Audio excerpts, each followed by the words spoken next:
in Miami, man. Are your feet in the sand, the water? Don't make us ugly on us now. Not at the current moment. I don't have my feet in the sand, but it has been in there.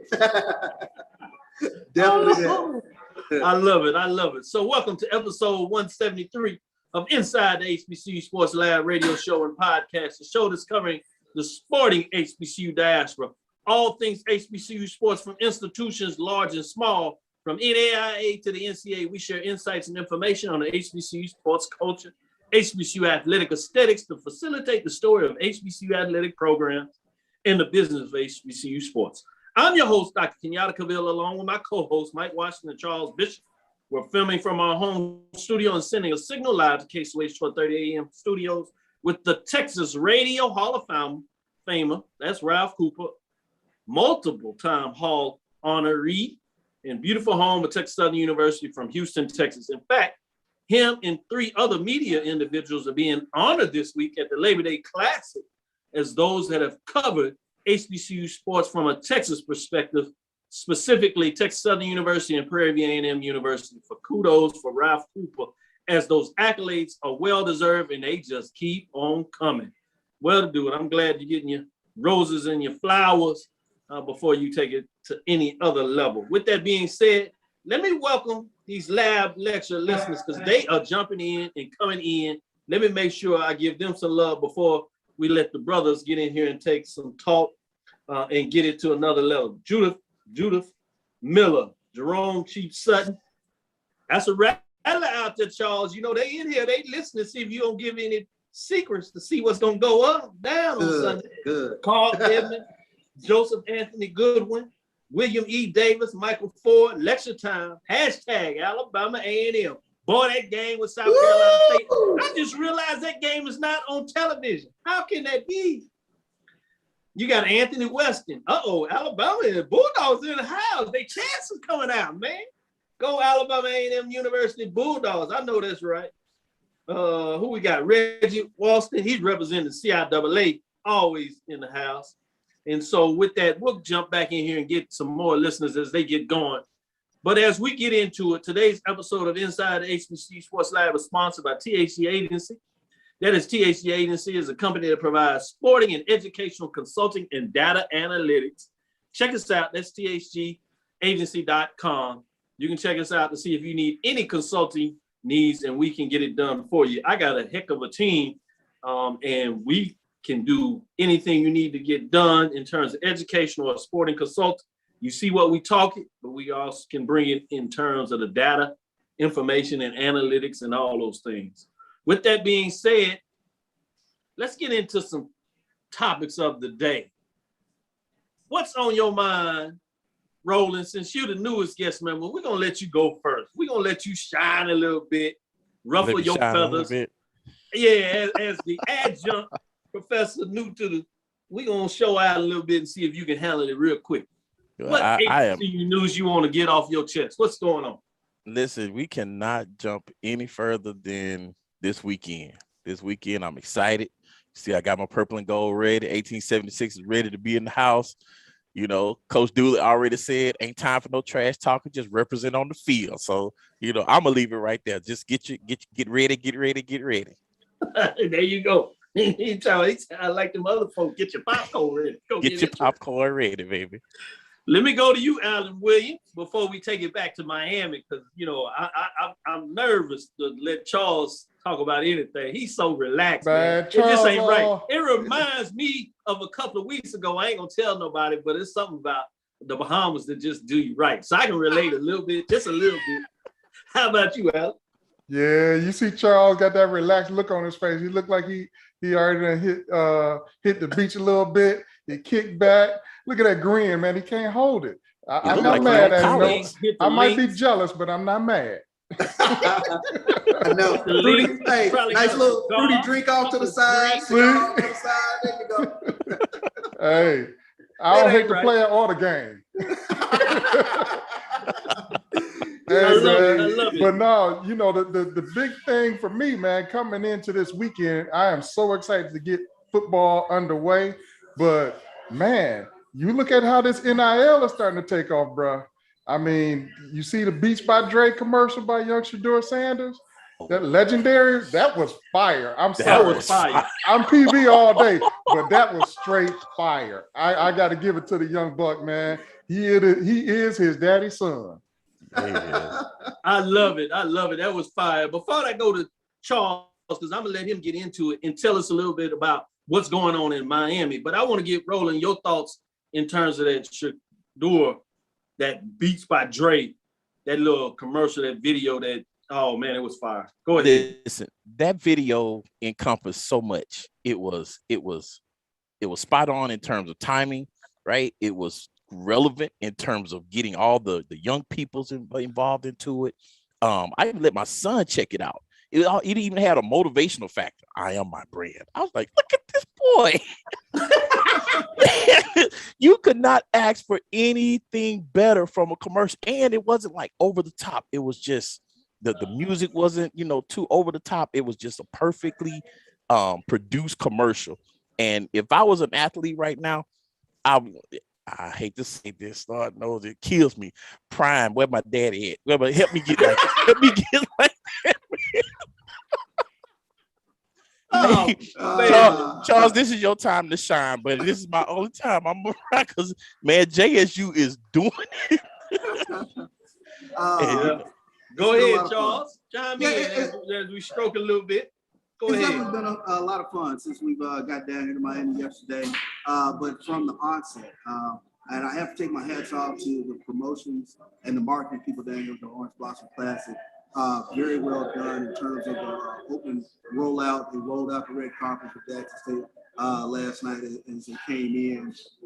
Nice function, if you will, where swag bags and everything that comes along with sort of a bowl game sort of atmosphere. And that's the way they're sort of treating it. Guys, police escorts, things of that nature. And it's been really cool to see fans along here in Miami really reaching out. And you can see as the buses were passing by, I believe buses were passing by, people getting out, clapping and shaking their pom-poms and things of that nature as we went to practice with them this morning. So really cool. Denny's, another sponsor, fed the players really well after practice today. But it has been a tremendous environment. I'm surrounded, you can't see them on camera, but surrounded by quite a few Jackson State fans, Alcorn fans down here, some other HBCUs. I saw a Howard person walking around, but it's been a really festive environment, and the hotels are starting to pack up. It's really getting that big game vibe because where I'm staying, within probably a 3-mile radius, there are SWAC fans all over the place down here in Miami. Man, we appreciate that insight. We can't get that from anybody else other than Charles Bishop. He's doing it big with the pregame show, him and Neely. I heard y'all got plans to do something on the rooftop. Yeah. We're gonna see. We're gonna see how it works itself out. Right now, a little bit of rain going on, but we'll still have the rooftop cam at least as we will go live a little bit later on tonight. Team is at a function right now surrounding the Orange Blossom Classic, but we will come on tonight and bring you a little bit of updates and whatnot from Jackson State's practice today, give you a little bit of insight, give you a little bit of history, try to give you as much as we can to kind of pull the curtains back on the pregame show. Cool. So this is what we're going to do. Charles, you got a chance to jump in here and talk about the matchups we did on Tuesday. I'm going to do a little reverse if you let me have just a couple of minutes. I want to ask these gentlemen their thoughts on the Prairie View Texas Southern game. We won't ask you to rewind it, but we'll start going through a little more of it. And then we'll just have your thoughts. Also a good time to rehash some of your thoughts in terms of the Saturday game, MEAC SWAC Challenge, because it's still reverberating. Yeah. I saw a little bit today that North Carolina Central Eagles coach asked the fans on campus to come out and say, hey, y'all want a piece of this? We won our MEAC SWAC Challenge. Y'all want to take some pictures with the trophy? I was like, man, that's so I want to get your thoughts on that before we go in there. But let me jump in here. Texas Southern, Prairie View, matchup Saturday. It's on ESPN Network. What are your thoughts, Alan? What are your thoughts in this matchup? What are you looking at? What do you want to see? We'll talk about scores at the end of the show, so you don't have to give me any of those predictions yet. We'll save that for our mass preview to kind of see where y'all want to go near the end of the show. But just talk about the matchups. Obviously, you can scoot in a little bit of what happened in the spring, but whatever direction you want to go, what are your thoughts in terms of what's going to take place on Saturday for you? Well, for me, the key thing that I'm going to be looking for, I'm going to be looking at the quarterback position on Prairie View side. We brought in a kid from Louisville, so there's always a quarterback competition at the beginning of the last, 3 or 4 seasons. So I'm going to be looking for that. I'm not too worried about the offense. The offense has always been able to put up some points. I'm really concerned on the defensive side. We lost some dogs to the transfer portal here in the spring. We lost Story Jackson, and he is going to be missed severely. So I'm really going to be keyed in on the defensive side of the ball. We've always been able to put up points, but if we can't stop you, hey, it's going to be a track meet. And I don't know that I want to get in a track meet with TSU this year. Yeah. Before I go to you, Roland, I do want to ask about that. And it sounds like Charles agreed with the chance of this being a track meet. Should be entertaining. I'm sure, I know Charles, he's always going to find a way to have his eyes on the screen in these other games because, 1, he just does his homework, and 2, he enjoys swag. He wants to see what's going on out there. So it's going to be fascinating. Obviously, you have the Grambling-Tennessee State game that will be shown around the same time on the on the NFL Network. So we'll have to work that out. I have my 2 screens. And so I'll be able to cheat, Charles. So I'll be able to tell you a little bit about that. Let me give a shout out a couple of more folks. Lonnie Shaw in class, BGMM #1, talking about the bands. I will debut my band analysis, top 10. I'll give you the top 5 of the 10, and then I'll post it on Facebook and you go check it out. And these are bands that's unique from the poll ranking I'm doing, is that I actually put my eyes on. So this is what I saw because I was at the Houston Battle of the Bands. I was down there in Atlanta. I got to check on those bands. So I'm going to give you a little insight. I saw the Edward Waters. I watched that, so I can tell you a little bit about that band matchup. And so throughout the season, you'll see me do my weekly rankings. And I'm going to do it a little different. Most folks do the poll and they ask you, who you thought was number 1. I'm going to look at it as a competition. The 2 bands that go up against each other, somebody has to win, Charles, and somebody has to lose. This is marching sport. So we don't do this in just a competition. So we had the 8 teams in the National HBCU Battle of the Bands. Kudos for Derek Weber putting that together. Great event. But based on what my son saw and what he did, helped me decide who are the winners and losers. There were 8 bands. 4, we're going to do 2 and 2. 4 winners, 4 losers. And then that's going to tell you. So you're going to have a win and a loss in my ranking. I don't even know about these ties. I know in some sports, soccer, football, favorite for mine, you have ties. I'm not sure if we'll even have the ability to have ties. Things must go into overtime. We might go to the 5th quarter to determine who's a winner. But basically, coming out of these contests, when we have a head-to-head band matchup, especially with these classes, a battle of the bands, I'm going to give you a band winner. With that being said, as we get into it, and I thought y'all did a great breakdown there. Any thoughts that you want to give us as we tease it out? We'll come back after the break and we can get into these new matchups, but we discussed a little bit about that Alabama and South Carolina State. I want to get into that a little bit in terms of that matchup before, and we're going to save a little bit of what a lot of people are interested in, that FAMU Jackson State, for the last. With that being said, this is Dr. Cavil inside the HBCU Sports Lab with Mike Washington, Charles Bishop. We'll be right back after this break. Stick with us as we get into the second quarter. The inaugural Boeing Red Tails Classic is personal to me. It's more than a matchup between Tuskegee University and Fort Valley State University. My beloved father, Colonel Lawrence E. Roberts, was a proud member of the Tuskegee Airmen. 922 brave pilots, also known as the Red Tails, fought in World War II. The Boeing Red Tails Classic is more than a celebration of HBCUs. It's a reminder of the Tuskegee Airmen's valor and sacrifice, the first class of black fighter pilots who trained at Tuskegee Institute in Alabama during the height of Jim Crow, fighting for America, while in many ways, America fought right back against them. This inaugural Boeing Red Tails Classic, this football game, is for them.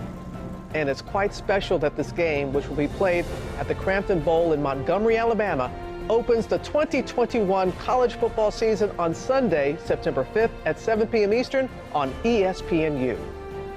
When you watch this game, please remember its larger meaning, that it's for a group who advocated for themselves while still facing prejudice and discrimination in the segregated Army. The Tuskegee Airmen story hardly gets told enough. I, proud daughter of a Tuskegee Airman, join others who champion their legacy and how they influence generations of Black cultural and political leaders.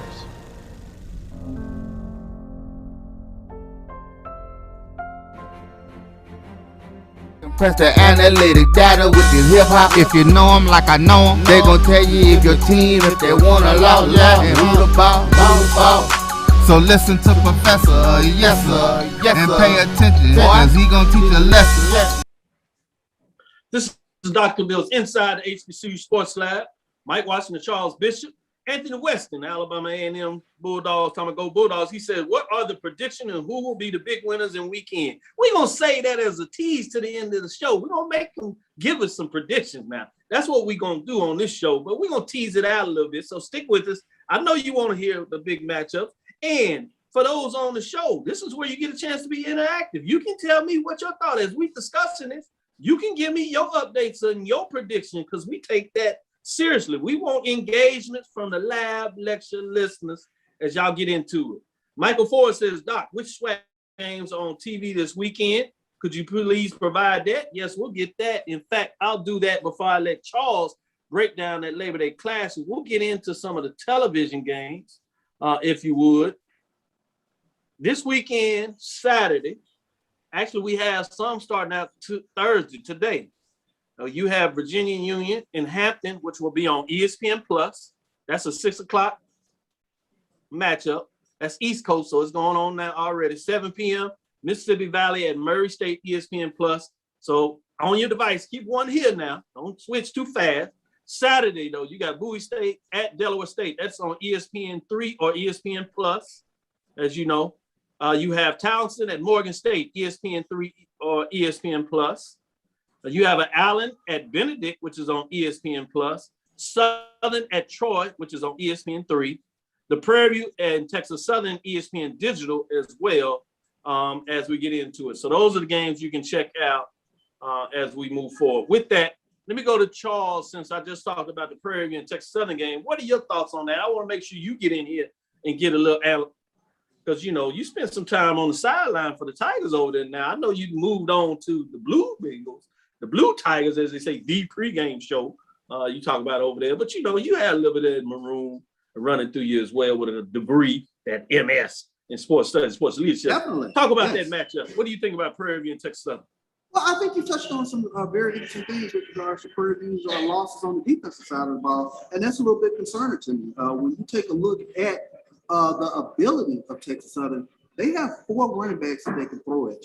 Ladarius Owens, Ja'Cory Howard, and Dominic Franklin. They're all very capable runners, and all of them can get hot at any point in time. So the concern for me is Prairie View actually being able to control Texas Southern's running game. One of the I think transfers for Prairie View that I'm really looking forward to watching in the Prairie View uniform is former Grambling State running back Damian Brooks. I think he's going to be spectacular for the Panthers when you take a look at what he was able to do at Grambling.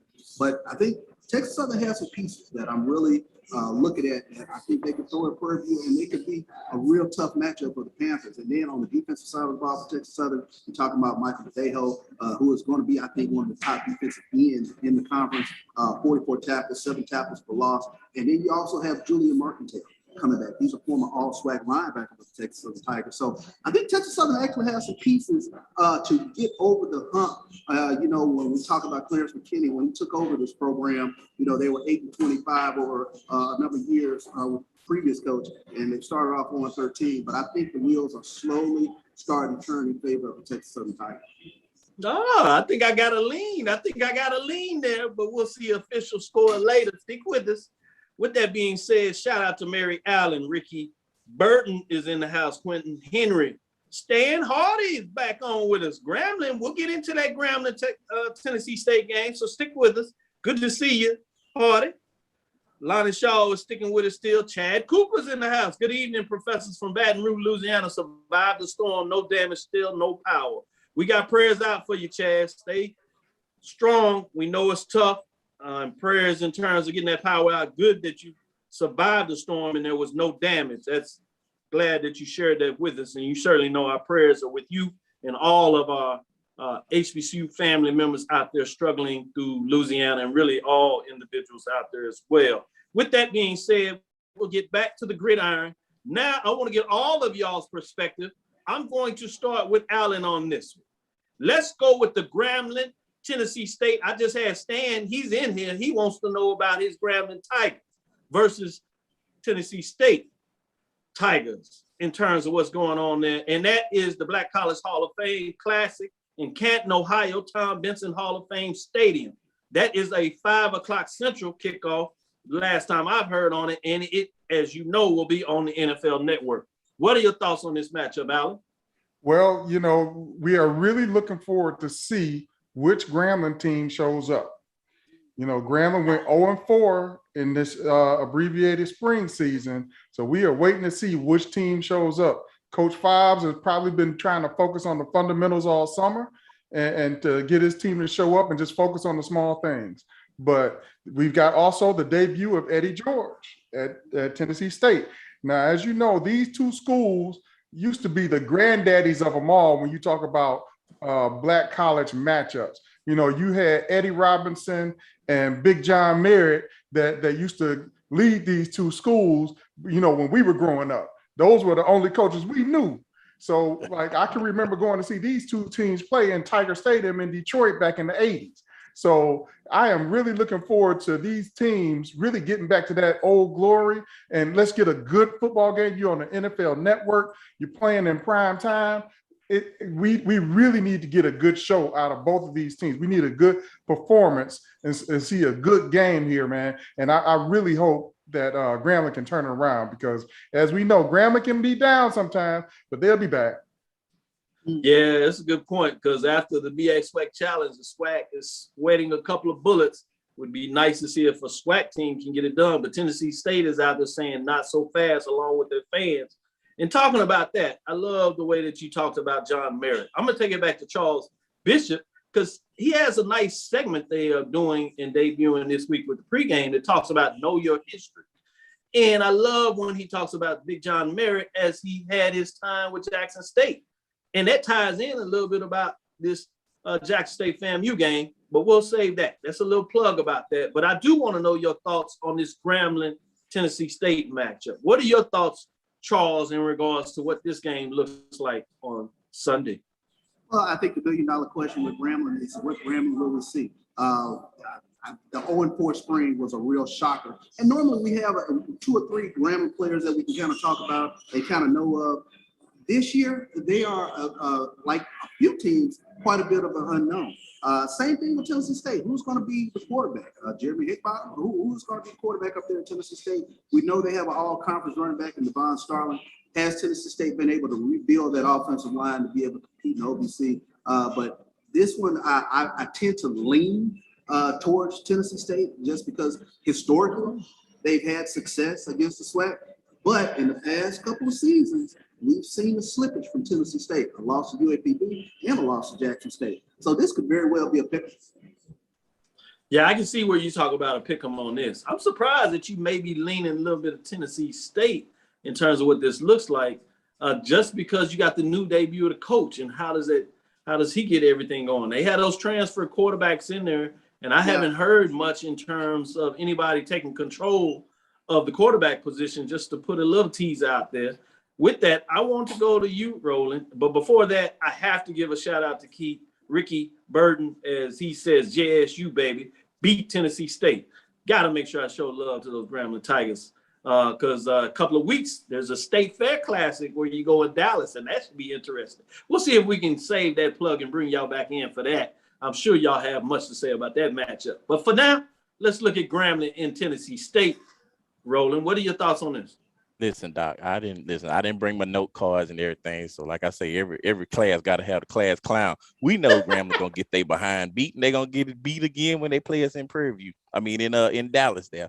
You are just not gonna rebuild a team after you coming off of 0-4 last season.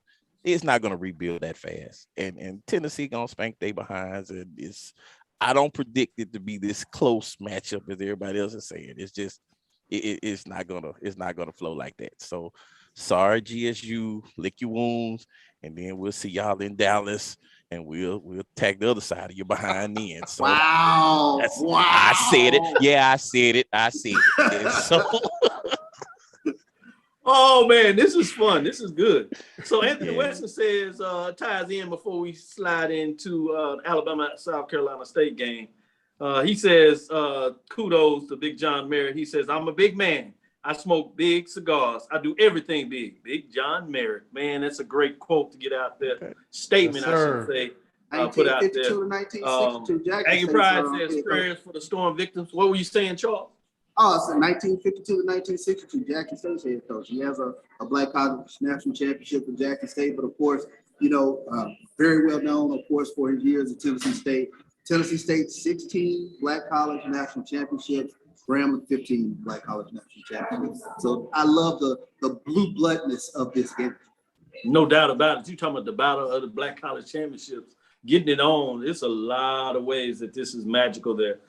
We're going to have to allow you at some point to share that backstory of what you heard about John Merritt leaving Jackson State going to Tennessee State, because I know you have the top dollar secrets. We know what's out there in general, but we want to know the backwoods. We're going to save that a little bit. That's a tease there. But let's get into the Alabama A&M South Carolina State game.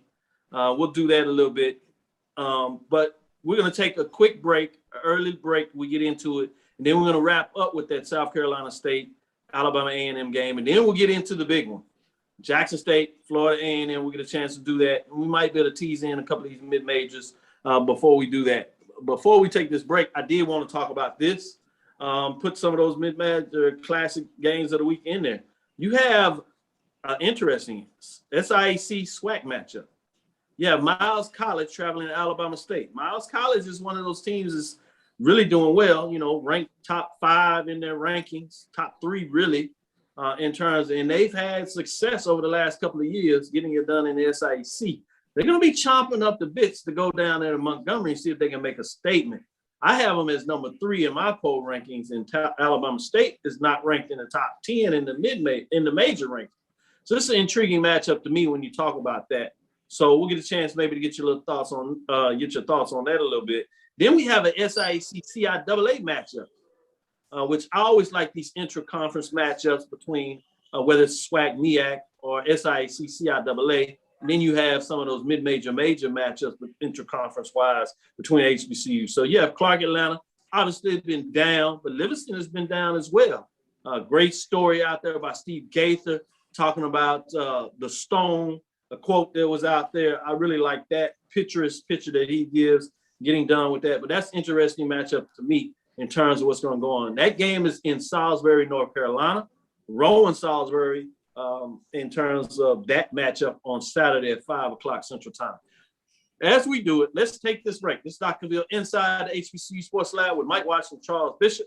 We'll be right back after this break. Debuting today, we have none other than Roland Alston and Alan Williams of the 1876 Sports and Culture podcast as they are representing for the group there. Stick with us. We'll be right back as we get into the second half of the show. I'm returning to Clinton Paris, and Tampa's my community. I grew up here, went to school here, and my wife and I make our home here. What makes Tampa special are its people. So when I represent someone injured in my community, it's personal. Call my office and speak to a real lawyer and not some referral service. I will fight the insurance companies to get the settlement that you deserve. At the law office of Clinton Paris, we take the pain out of being hurt.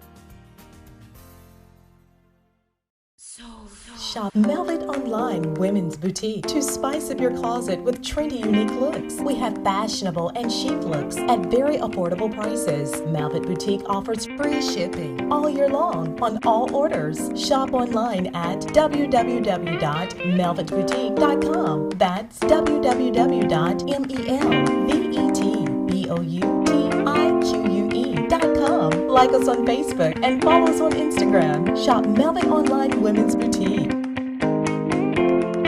Since 2002, Empowerment Resources, Inc., a nonprofit organization, has empowered more than 1,500 youth and adults in Duval and surrounding counties through its programs Journey into Womanhood, Girls Mentoring, Life Skills for Teens, and Parenting Education Coaching. To get involved with programs, volunteer, or donate, visit www.empowermentresourcesinc.org. Follow us on social media, facebook.com/empowerment.resources and instagram.com/empowermentJAX.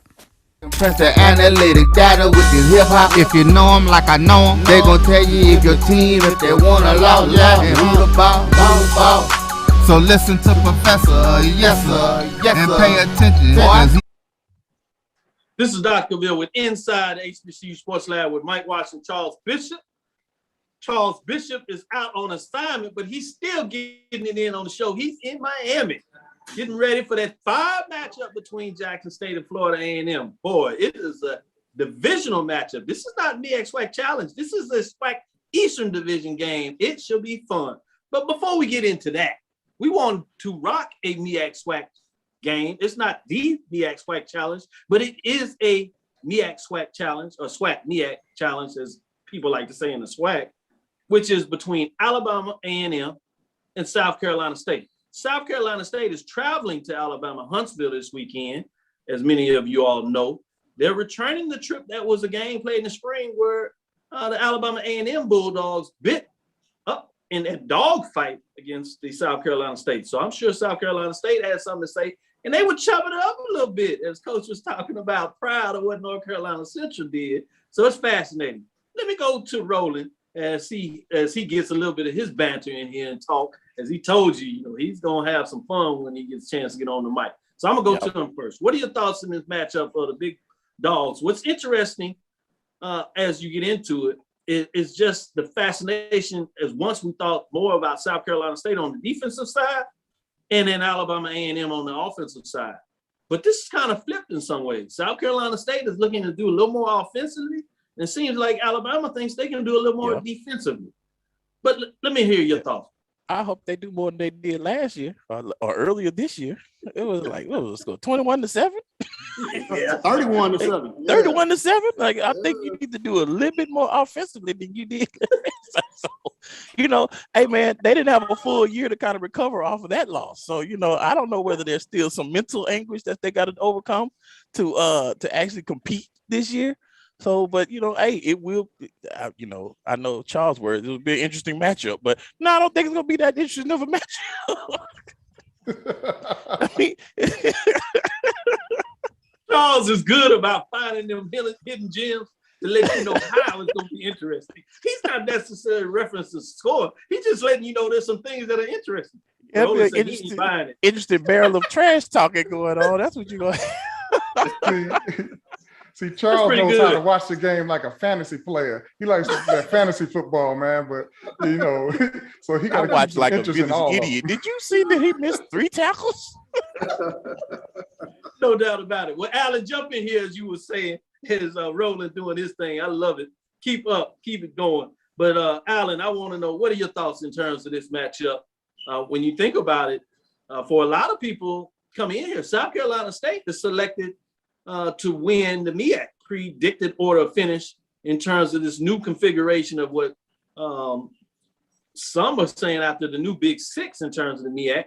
They made that statement last weekend, but then you have the predicted order of finish. Alabama A&M, they won the championship, Black College National Championship, and many of them people have them predicted order of finish #1 in the Eastern Division.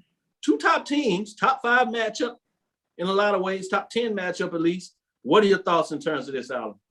So first, for SCSU, I think North Carolina Central would like to have a word. So I'll leave that there. But as far as this matchup goes, 2 words: Akil Glass. I'm sorry, it is still 2021. That boy, Akil Glass, was the SWAC Offensive Player of the Year. He was a Black College Football Player of the Year, and last I checked, he was the first and only one invited to the Legacy Bowl already. So they're gonna get a big dose of Akil Glass, and I think this one is gonna be a bigger blowout than the one in the spring. Whoa. Because the SWAC has a chip on the shoulder after last week. You know, we had to apologize to North Carolina Central, but I think Alabama A&M is saying, no, we are the champs. We are the champs. I do like that. I do like that. Charles, I'm gonna let you get a little back in here. I know you said some stuff on Tuesday, but this is too juicy what the 1876 Sports and Culture podcast is putting out here. I know you want to put something on the table based on what was said and add on to your thoughts from Tuesday. What do you say about this? Well, Allen put all that swag arrogance out there. I thought North Carolina Central beat it out of us. No. Not so fast. Not so fast. You know, we take a look at this South Carolina State team, and I think everything starts at the quarterback, Corey Fields. In 2019, 15 touchdowns, only 5 interceptions, very efficient. But he will be without one of their top all-conference linemen, in Alex Taylor and Demontrius Burrows. Both were tremendous assets to that South Carolina State offense. I'll say this about South Carolina State. I hope they pack their DBs because they're going to need all of them. You're talking about probably the best passing offense. I ain't going to just say in SWAC, but in FCS. When you're talking about Aquil Glass, Abdul Ibrahim, Xavier Moore, Brian Jenkins, they just throw so much at you. The question with regards to Alabama A&M, can they continue to protect Aquil Glass, and defensively, can they make stops? So I think you get into sort of a ball control sort of deal with Alabama A&M and keep that offense off the field. I think Coach Marino Castle, he gave us a blueprint a long time ago. How do you stop with a tight end, Jerry Rice? Keep them off the field. So you got to run the ball against Alabama A&M. Great points made there, and I'm gonna stick with you. I like that breakdown. Good analysis. Good thoughts there on all of y'all's segment there. Let's go to the mid-major and show them love. I teased this out before we went into the break about Miles College traveling to Alabama State. I have Miles Golden Bears ranked as number 3 in my mid-major poll. Alabama State is not even receiving votes in the major division poll. But they got a quarterback that you got to see tease out a couple of things this spring. Charles, sticking with you on this, what are your thoughts about Miles going into the Hornets' nest in a lot of ways, facing Alabama State? What are your thoughts on this matchup? You're talking about a blue blood program in the SIAC. Miles has won the SIAC for the past 5 years, but they're going to have to do it this year without Daniel Smith, the quarterback, and 3 of their top receivers. So it's going to be a tall task for them on the offensive side of the ball. Defensively, they got some playmakers. When you're talking about Mitchell Smiley, who is the preseason defensive player of the year in the SIAC. But Alabama State, man, Ezra Gray and that offensive line, they can whoop you. They can really whoop you. So I think that's going to be a tall task for the Miles Golden Bears. Ryan Nettles is starting to come into his own as a quarterback. And then you talk about a defense with Alabama State. They got some players over there as well. Corey Clark, Rashad Davis, and Natrone Culpepper. These guys are either all SWAC selections or Boxer Row All-American. So I think Alabama State gets the win in this.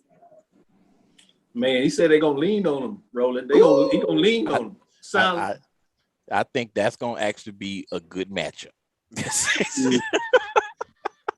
I finally agree with y'all. That's actually going to be a good matchup. I think you will see some good stuff, definitely from both offensive sides of the ball. Hey, I'm born and bred in Alabama, right? My whole family went to ASU, so I'm the black sheep of the family going to Purview. But yeah, we appreciate that. I definitely look forward to seeing that one. I can't call who's gonna pull that one out because Miles has been really strong, but I do look forward to seeing that matchup. Well, then in the last segment we're gonna tease that out to you. You got to on this show. You got to pull one. I got to pick one way or the other. So we give you a little time to think about it. While we doing that, Alan, give me your thoughts on this Miles at Alabama State.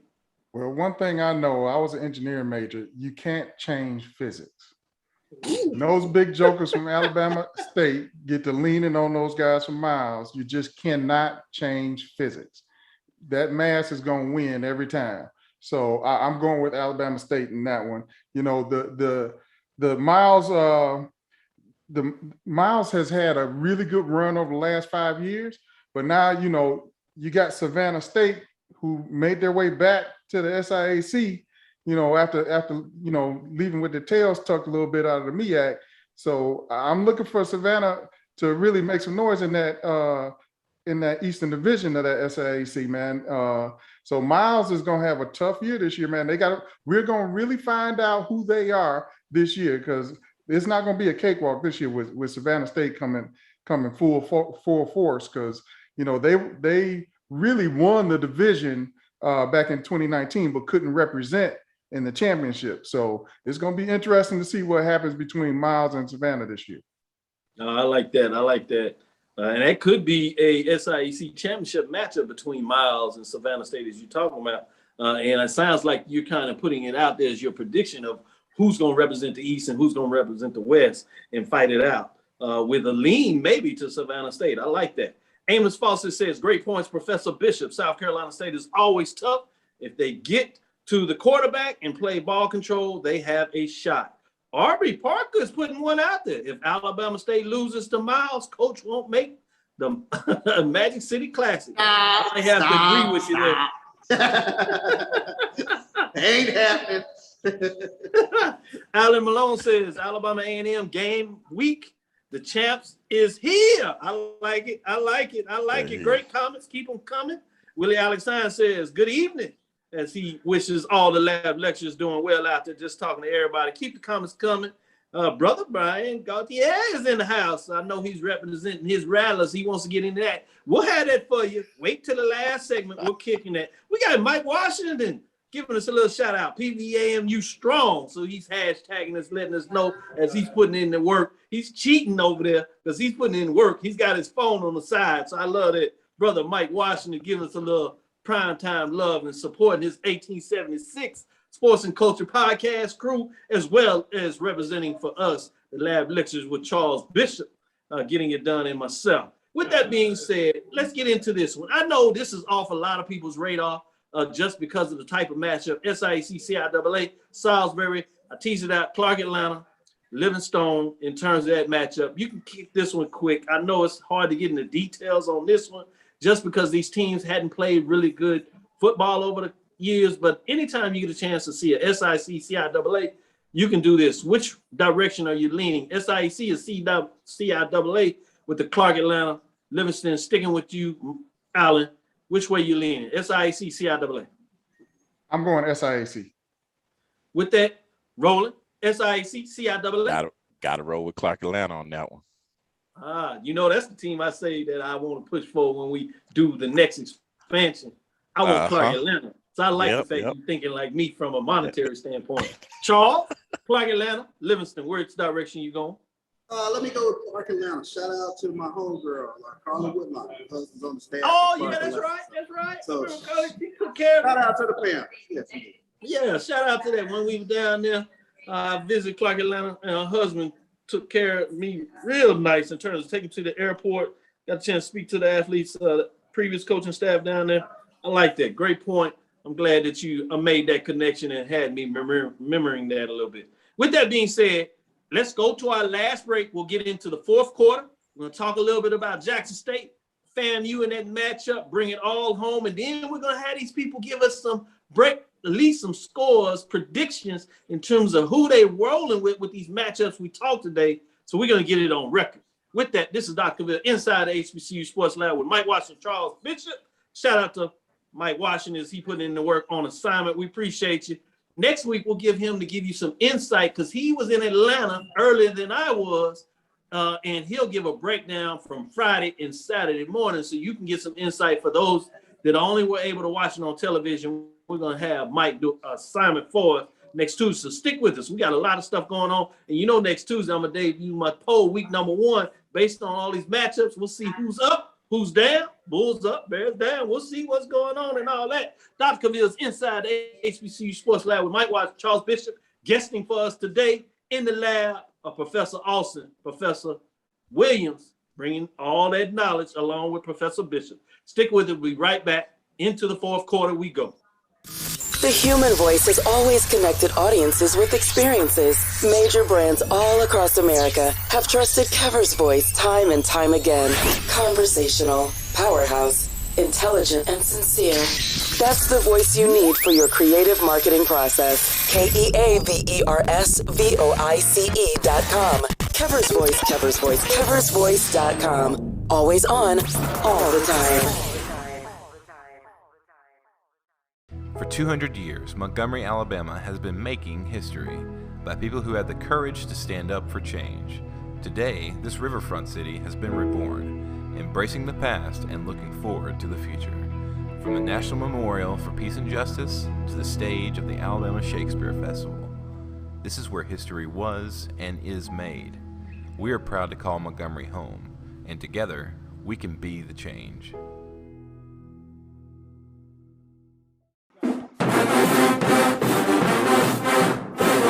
Yes, that sound means it's time once again for the 36th annual Labor Day Classic. Featuring the Prairie View A&M Panthers versus your Texas Southern Tigers for the Battle of the Lone Star State on Saturday, September 4th. Kickoff, 7 p.m. at BBVA Stadium. Don't forget the halftime battle of the bands as the TSU Ocean of Soul take on the PVA-MU Marching Storm. Tickets are available online at www.tsusports.com/LDC tickets. Let's bring the Nick Sterling Traveling Trophy back to its rightful home. It's never too early to plant the seed, to share the tradition, and instill a sense of pride in your HBCU with your little ones.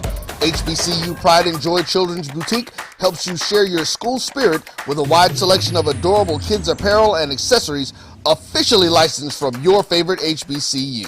Visit hbcupridejoy.com and follow us on all social media at HBCU Pride Joy on Facebook and Twitter. Compress the analytic data with your hip hop. If you know them like I know them, they gon' tell you if your team, if they wanna law, and who the ball. So listen to Professor, yes sir, and pay attention, cause he gon'. This is Dr. Bill inside the HBCU Sports Lab with Mike Watson and Charles Bishop. Appreciate all the lab lecture listeners out there, man. Y'all getting some great stuff going on here. I love the banter, a lot of good talk, a lot of good updates. Jerome Chief Sutton says FAMU deep roster will help them get the win in Miami. Okay, FAMU rallies out there. I think Charles Bishop thinks a little different.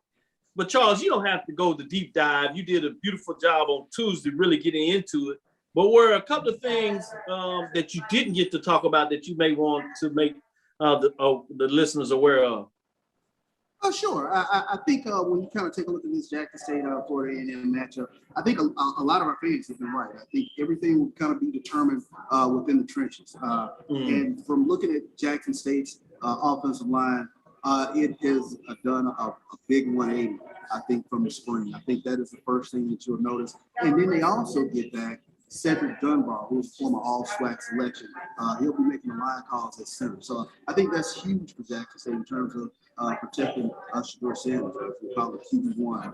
But I think that, Florida A&M has a very deep and experienced and very exciting wide receiver core. I think 15 receivers. But when you talk about adding pieces to an already dangerous Xavier Smith, you're talking about Chad Hunter. Everybody is talking about Jamari Sharif, who has been turned into camp for Florida A&M. And then you add another 6'5", 225 wide receiver named Jeremy Pruitt. He's Colorado State transfer. So I think there's a lot of offensive firepower that you'll see in this game. Who can get to the quarterback? And I think that will be one of the big determinants within this game.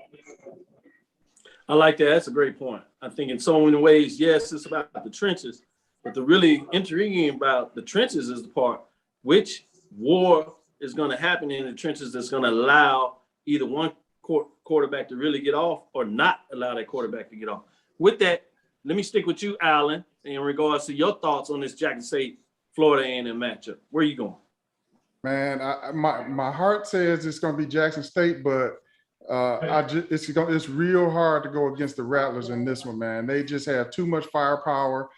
They've got experience at some of the key positions. Jackson State, you got a true freshman that's going to be QB1, so that's going to be tough. That's a huge, big ask in such a big game with such a big spotlight. So I think if I'm Jackson State, I want to get out of this game healthy. You'll see what if who you can call a dog and who you needs to sit down. But I wouldn't look for a huge game or a huge win for Jackson State. If they get out of here healthy, to me, that's a win. Roland, what are your thoughts? Listen, man, I'm gonna tell you something. This is by far the most excitement I've seen around a SWAC game in a very long time. In terms of who's going to win, the culture wins the most in this matchup. I mean, I can feel the energy just from looking at Charles. I mean, I feel like, he's sitting on Collins Street right now with the back. Just the culture itself is just winning on so many levels from all of the exposure, all of the buzz that's been going around. So listen, I'm just excited. I wish I was there. I'm jealous, but I wish I was there. And so I'm just excited for the culture to come up with some wins off of this. I like that. That's true. The culture is winning big on this one. Yep. And Indeed. I love it for Dr. Ville's Inside the HBCU Sports Lab with Mike Washington, Charles Bishop, because we're winning as well with all these lab lectures tuning in for us, chopping into bits and wanting to know. With that being said, I'm going to debut a little bit for you all. I want to get your thoughts on this. Yeah, y'all hadn't seen anything like this before, but I want to see what you think about what Cavil is going to bring to you now in regards to my top 5 HBCU marching sport poll. With that being said, top 5. I have Southern Human Jukebox 1-0, as they were in the Battle of the Band, National Battle of the Band, put together by Derek Weber Marketing. At number 4, I have Bethune-Cookman Marching Wildcats. They also won, did a great show. The thing that I knocked down Bethune-Cookman and Southern a little bit, especially for a young with my son there, he's all into it. He loves Southern when the drum major does his hat and leans all the way back. He tries that at home. I have to make sure you don't break his neck. It scares me to death. But he's trying. He has this marching helmet on as well. But it was nice to do it, but I had to take it back just a little bit. They had the fact, if you would, they had artists, a rapper doing his thing in it. I think it was matched, but I couldn't give him as much points for that. I do love the fact that they did a tribute to the officer that lost his life here in Houston that was out of New Orleans. That happened to be a band member of the Human Jukebox. So I thought that was really nice. At number 4, you had Bethune-Cookman Marching Wildcats. They're always solid. They did a great show. They had the gospel singer that was on BET. Again, it's hard for me to just put them over the top with that. Great show and take nothing away. At number 3, Charles might be a little excited about this. He's probably going to be disappointed at number 3. But Jackson State Sonic Boom of the South, they did their thing. They showed up. I have them at number 1. Now, some of these teams got first place votes, those 3 there, and that's why they top 5. At number 2, I have an Alcorn State, the Sound of Dynamite. They won, number 2 ranking. They had the primetime spot because it's on television. So they did their thing, and they had the head-to-head matchup where they slammed North Carolina Central. So they got a little bonus points just because of that. So you got to take all these things into configuration in terms of prime time, the fact that you had a direct head-to-head matchup versus the band matchup. The number 1 was Langston Marching Pride. And I know this is going to throw a lot of people off because they did homage to and people that are from outside of Houston may not recognize this, but they did something I thought was really nice that spoke about Houston. And when you come somewhere, I think it's really nice when you can integrate that into it. And they did it in such a way that they paid homage to all the band directors of the high school, and they even picked up some junior high. And so people that are connected to that, they had a picture going on as they doing the show and music breakdown. They did a little nice breakdown in terms of hip hop, directly related to Houston, throwback to that. And they had really good sound. So that really took it over the top of me. The fact that they did all that and really focused on doing something that resonated with Houston folks in terms of the crowd. I thought that was really nice. I will give you some of my honorable mentions, top 10 in there. Norfolk State, I thought they did a really good show.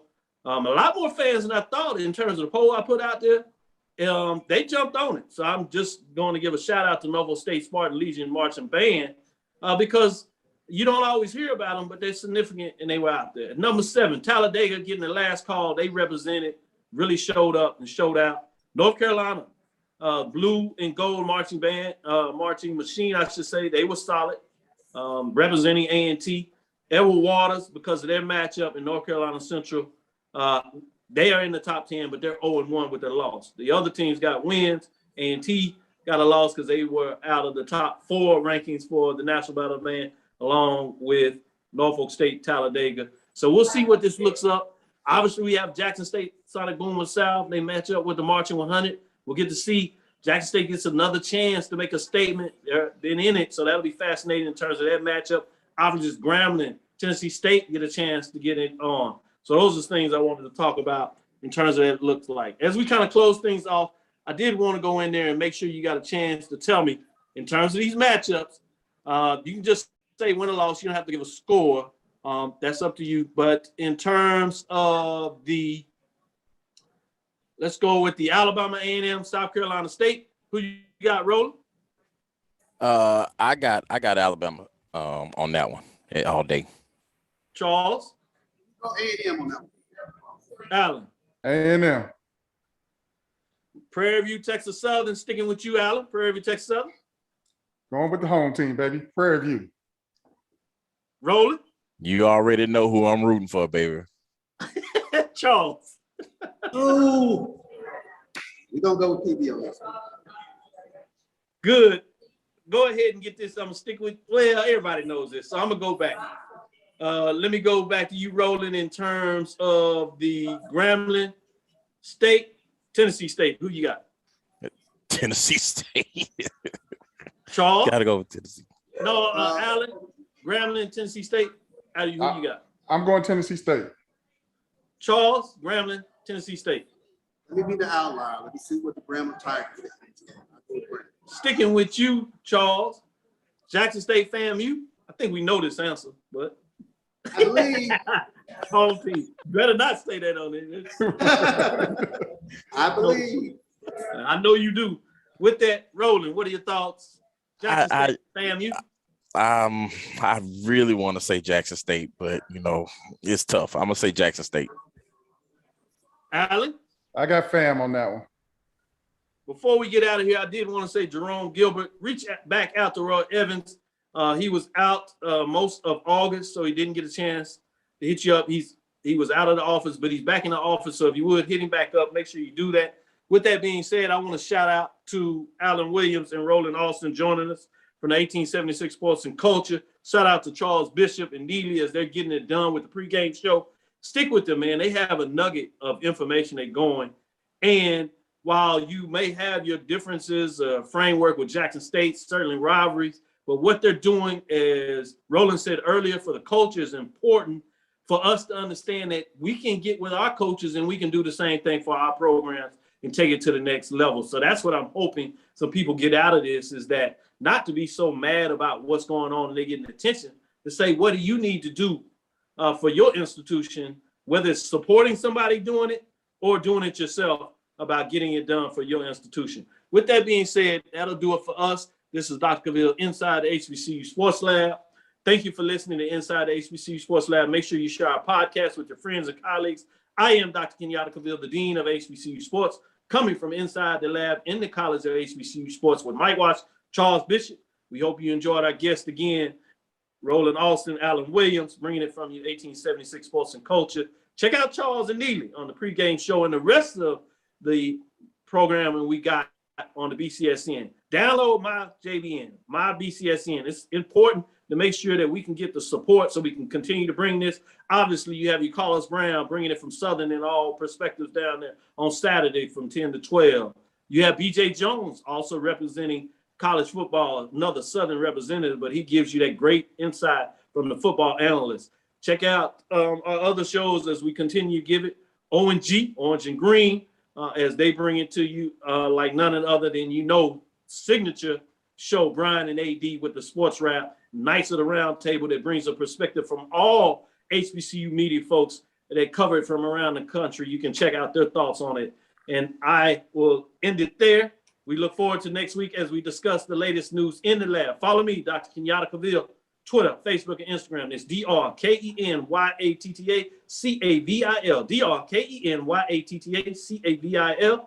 Inside the HBCU Sports Lab 1 on Facebook, Inside the HBCU Sports Lab on YouTube. Dream big and continue to move forward. We will talk with you soon. I'm going to tease it out and see if these folks know what they're doing. Rolling. Class dismissed. Alan. Course. Charles. Lecture. Dismissed. Mask up. Early, bro.